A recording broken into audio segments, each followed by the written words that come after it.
كل الدول العربية والإفريقية صوتوا لمنح فلسطين عضوية في الأمم المتحدة إلا دولتان، الجزائر وتونس. ومن اللي غادي تعرف السبب سوف يبطل العجب.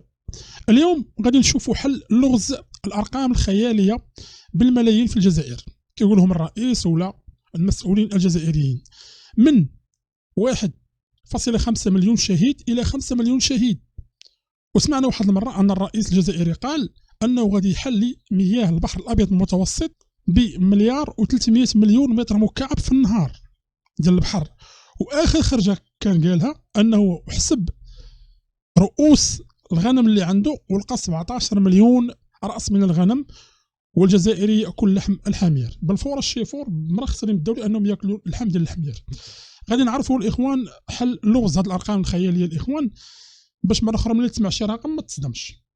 ونبي بعثه الله تعالى للجزائر خصيصا. الإخوان السلام عليكم، مرحبا بكم في قناتكم كريم جي بي تي. كنتمنى تكونوا بأتم الصحة والعافية وانتم كتشوفوا هذا الفيديو هذا. قبل ما نبداو الفيديو ديالنا أنا كندعوك أنك تشترك في القناة وتفعل الجرس باش يبقى يوصلك جديد دائما. كذلك دعمنا بواحد لايك وكومونتير زوين. بغينا نوصلوا الإخوان ل 10,000 مشترك قبل نهاية هذه السنة، بدعمكم مستمر. نبداو الفيديو ديالنا على بركة الله. إذا الإخوان أول فيديو غادي نشوفوه ولا بالأحرى هي صورة مليحة في تيك توك كيبين أن هذه الوثيقة ديال الجمعية العامة الدورة الاستثنائية الطارئة العاشرة، يعني التصويرة ما واضحاش مزيان. يعني قال لك الجزائر وتونس لم يصوتا لمنح فلسطين عضوية أممية. بطبيعة الحال أنا مشيت بحثت، ماشي غتبان لي معلومة بحال هكا وغادي يجي له حال كانت تشوفها في فيديو ربما تكون معلومة مغلوطة أو مكذوبة. إذا مشينا لجوجل، مشينا للموقع الرسمي تاع الأمم المتحدة، يعني اختارنا اللغة العربية إخوان. هاي الجمعية العامة للأمم المتحدة. ملي كتكليكي هنا كيطلعوا لك الدول التي صوتت على هذا القانون. تسناو هاهي كما كتشوفوا الإخوان، هي هذه التصويرة بلاتي. هاهي أمم متحدة الدورة الاستثنائية الطارئة العاشرة. يمكن لك تكتب غير هذه في جوجل وغيطلع لك هذا الموقع هذا. شوف الدول التي صوتت: الأردن، الإمارات العربية المتحدة،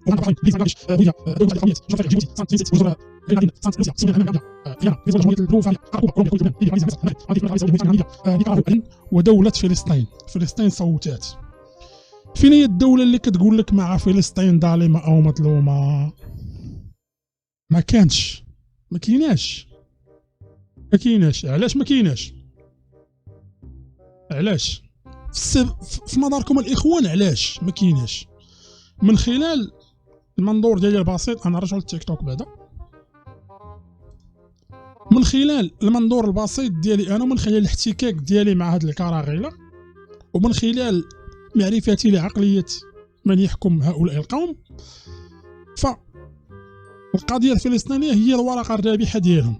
فيما كيطلعوا للمنبر اي وزير خارجية كما كان رمضان العمامرة قبلا ولا هذا اللي كاين دابا، ملي كيتعلى المنبر ديال الامم المتحده كيبدا يتكلم القضيه الفلسطينيه، نحن مع الشعوب المقهوره حول العالم والقضيه الفلسطينيه، وكذلك هناك شعب اخر مقهور ويعاني من نفس ما يعاني منه الشعب الفلسطيني، وهو الشعب الصحراوي الشقيق في الجمهوريه الصندليست. حنمك ديما الورقه ديال القضيه الفلسطينيه كيلعبوا بها كما بغاو.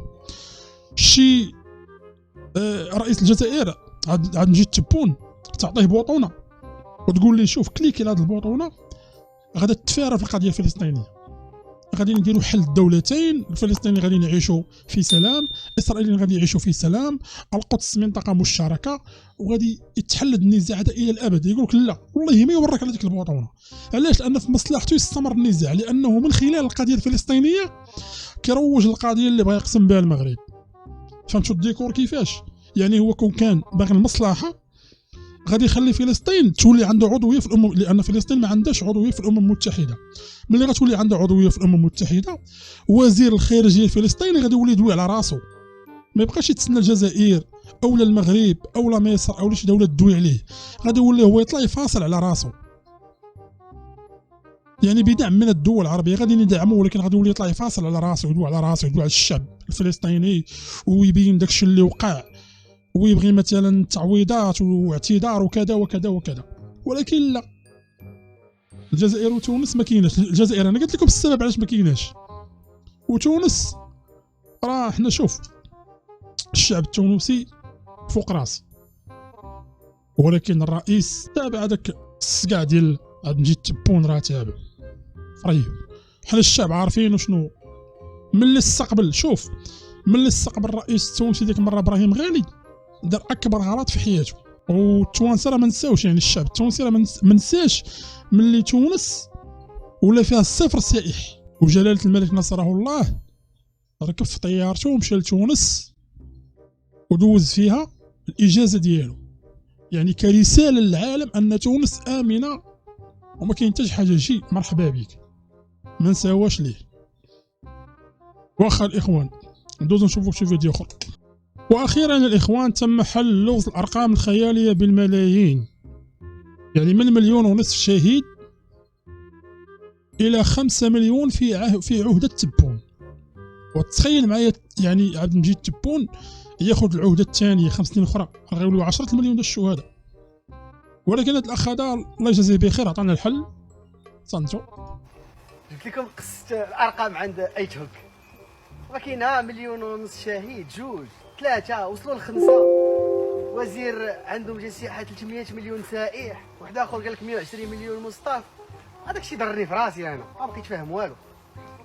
مشيت واحد النهار تنقلب وانا نلقى بان اللحم عندهم داير 750,000 او 750,000 اشنو لقيتو داير هو 750 دينار. قول لي الناس كيقسموا على 1000، راه 1000 شهيد هو واحد، 1000 سنتيم شهيد واحد، ومصدعين لنا راسنا. ما تقولش شوفوا قاعده 1000 هي واحد، وقت ما سمعتوا شي رقم من عند شي جزائري قسموه على 1000. فهمتوا القضيه كي دايره دابا؟ اي رقم سمعتيه قسم على 1000 غادي تلقى الرقم الحقيقي. يعني الا قال لك 2000 يعني راه جوج، الا قال لك 3000 راه 3، الا قال لك 10,000 سائح راه يعني 10 السواح اللي جاو عنده. ندوزو الاخوان نشوفوا شي فيديو اخر.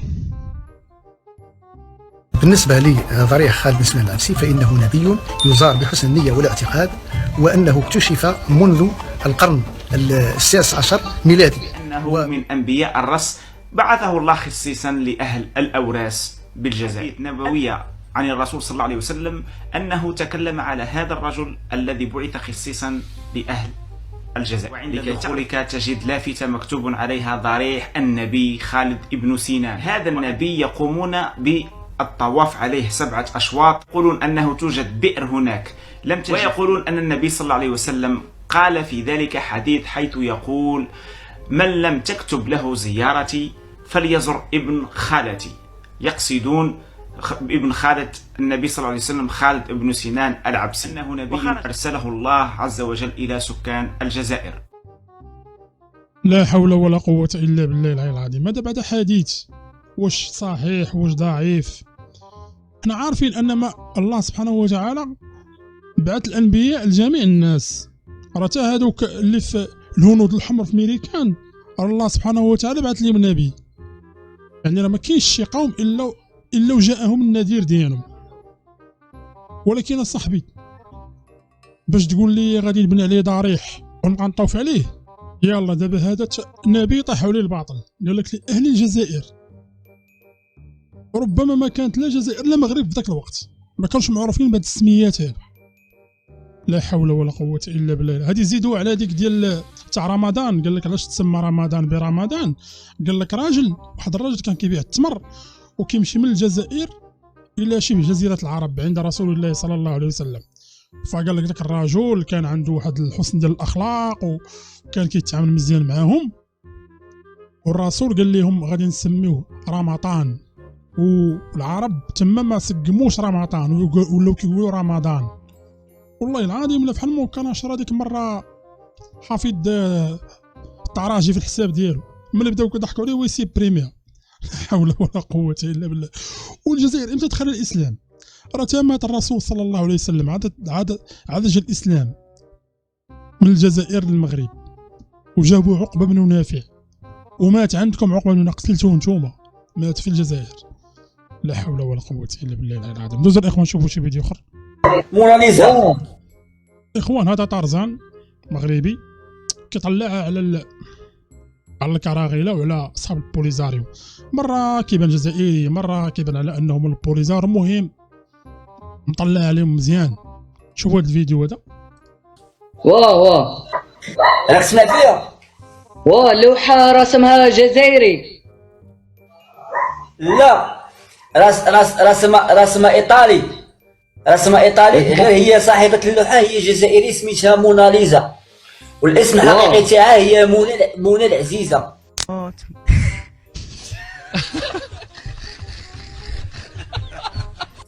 وهذه منى العزيزة كانت مع المجاهدين،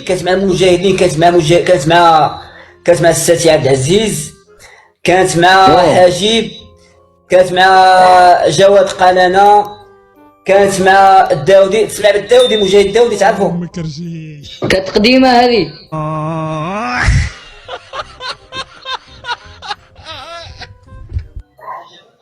قديمة.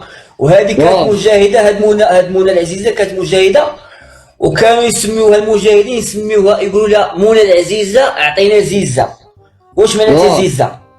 هي هما المجاهدين كي كانوا يقعدوا في الجبل، يقعدوا شهرين ما عندهمش ماكله ما عندهمش الماء، هي تطلع عندهم. هي كانت شريفه، كان عندها الحليب، موجود. اسمع انت قاري. شوف فيا اعطيني قيمه، ما تقراش الشعارق. شوف فيا انا. كمل. وهي كي كانت هي كتطلع للجبل عند المجاهدين، كانت كيقولها كيشوفوها كيفرحوا، يقولوا منى العزيزة عطينا زيزة. وكان عندها جوج بزازل فيها حليب تاع المجاهدين، وكانت بزولة فيها الحليب تاع الحركة. تعطي مجاهدين تعطيهم حليب، يقعدوا عامين بلا ماكله بلا شراب. سبحان الله. وتنا الاخوان كيكون الفيديو ديالنا سهله، نبغيو الراي ديالكم في التعليقات. شكرا لكم لحسن المتابعه، السلام عليكم.